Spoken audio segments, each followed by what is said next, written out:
Imagine a world where time itself was a mystery, a vast, uncharted ocean with no maps or compasses to guide us. In this world, people had no idea when things happened or how events in one place connected to those in another. Each civilization had its own way of measuring time, and these methods often clashed, creating a chaotic jumble of dates and eras. Welcome to the historical world before the invention of a universal calendar. This essay will take you on a journey through the fascinating story of how we finally managed to synchronize time across the globe, thanks to the efforts of brilliant minds like Dionysus Exiguus, Mercator, and Newton. In the ancient world, the concept of time was deeply rooted in local traditions and religious beliefs. For example, the Chinese measured time based on the reigns of their emperors, while the Japanese used the era names of their rulers. In India, the Hindus had a complex system of eras and yugas, and the Buddhists dated events from the death of Buddha. Each of these systems was unique, making it nearly impossible to compare events across different cultures. Imagine trying to figure out if a great battle in China happened before or after a significant event in Greece. It was like trying to compare apples and oranges. The first step towards a universal calendar came from a monk named Dionysus Exiguus, who lived in the 6th century. Dionysus was a brilliant mathematician and astronomer, and he had a problem to solve. The Christian Church needed a way to predict the date of Easter, which was a crucial religious holiday. Easter, according to the Church, should fall on the first Sunday after the first full moon following the vernal equinox. This was a complex calculation that required a precise understanding of the lunar and solar cycles. Dionysus decided to create a new system of dating that would make these calculations easier. Instead of using the reigns of emperors or other local events, he proposed starting the count from the birth of Jesus Christ. He called this new system Anno Domini, which means Year of Our Lord. Dionysus calculated that the birth of Jesus occurred in the year 753 from the founding of Rome, which he designated as the year 180. This system, though not perfect, was a significant improvement over the previous methods. However, the adoption of the Anno Domini system was slow. It took several centuries for it to become widely used. The Venerable Bede, an English monk and historian, was one of the first to use the AD system in his writings in the 8th century. But it wasn't until the 17th century that the use of BC before Christ became common, allowing historians to count years backward from the birth of Jesus. Even with the AD/BC system, there were still many challenges. Different countries and cultures had different ways of starting their new year. In England, for example, the new year began on March 25th, known as Lady Day, until 1752. This meant that events in February and March were dated differently depending on whether you were in England or on the continent. This confusion was not just a nuisance, it made it difficult to compare historical events and understand their true sequence. The next significant step towards a universal calendar was the reform of the Julian calendar, which had been in use since the time of Julius Caesar. The Julian calendar, while a vast improvement over earlier systems, had a small but significant error. It added a leap day every 4 years, which meant that the calendar was slowly drifting out of sync with the solar year. By the 16th century, this drift had become noticeable, and the seasons were no longer aligning with the months as they should. In 1582, Pope Gregory XIII introduced a new calendar, known as the Gregorian calendar, to correct this error. The Gregorian calendar added a leap day every 4 years, but with a twist. Years divisible by 100 would not be leap years unless they were also divisible by 400. This small adjustment brought the calendar back into alignment with the solar year. However, the adoption of the Gregorian calendar was not universal. Catholic countries quickly adopted it, but Protestant and Orthodox countries resisted, seeing it as a papal imposition.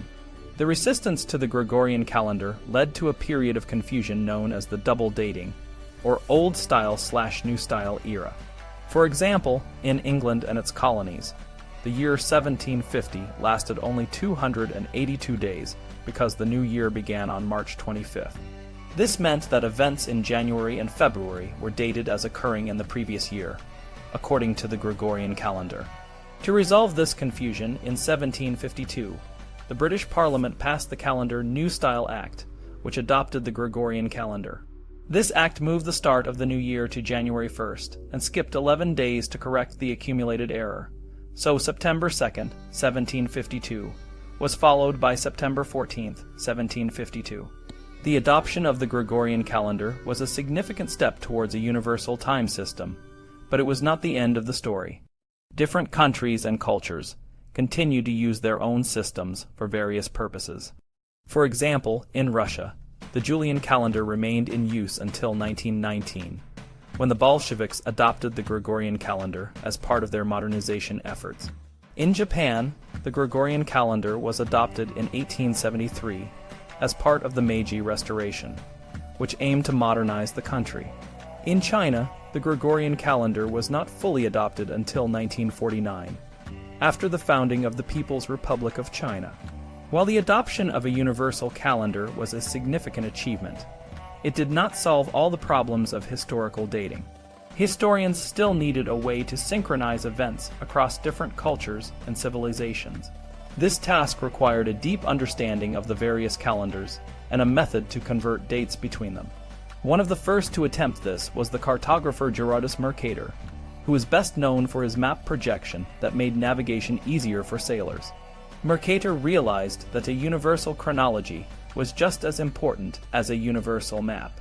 In 1569, he published a chronology that attempted to synchronize events from different cultures using astronomical data, such as solar and lunar eclipses. The most famous and successful attempt to create a universal chronology was made by the French scholar Joseph Justus Scaliger in the late 16th century. Scaliger was a polymath who had a deep understanding of languages, mathematics, and astronomy. He used these skills to create a system that could synchronize events from different cultures. Scaliger's system, known as the Julian period, was based on a cycle of 7,980 years, which was the least common multiple of the 28-year solar cycle, the 19-year lunar cycle, and the 15-year indiction cycle. This system allowed historians to convert dates from one calendar to another with relative ease. Scaliger's work was a significant breakthrough, but it was not without its critics. Many religious scholars and authorities were resistant to the idea of a universal chronology, as they believed that the history of their own culture or religion was unique and should not be compared to others. Despite this resistance, Scaliger's work laid the foundation for a more comprehensive understanding of history. The next major figure in the development of a universal chronology was Sir Isaac Newton. Newton, who is best known for his contributions to physics and mathematics, also had a deep interest in history and theology. In his later years, Newton devoted a significant amount of time to studying the chronology of ancient civilizations. He used astronomical data to try to synchronize events in the Bible with those recorded in the chronicles of other cultures. Newton's work was not always accurate, but it demonstrated the potential of using science to understand history. The development of a universal chronology was not just an academic exercise. It had practical implications as well. As the world became more interconnected through trade, diplomacy, and exploration, it became increasingly important to have a common understanding of time. This need was particularly evident in the scientific community, where researchers from different countries needed to coordinate their work. The adoption of a universal calendar and the creation of a universal chronology were crucial steps in this process. Today, we take the universal calendar for granted, but it is a relatively recent invention. The Gregorian calendar, which is used almost universally, was only adopted by most countries in the 20th century. The creation of a universal chronology, which allows us to compare events from different cultures and civilizations, is an ongoing process. New discoveries and interpretations continue to refine our understanding of the past.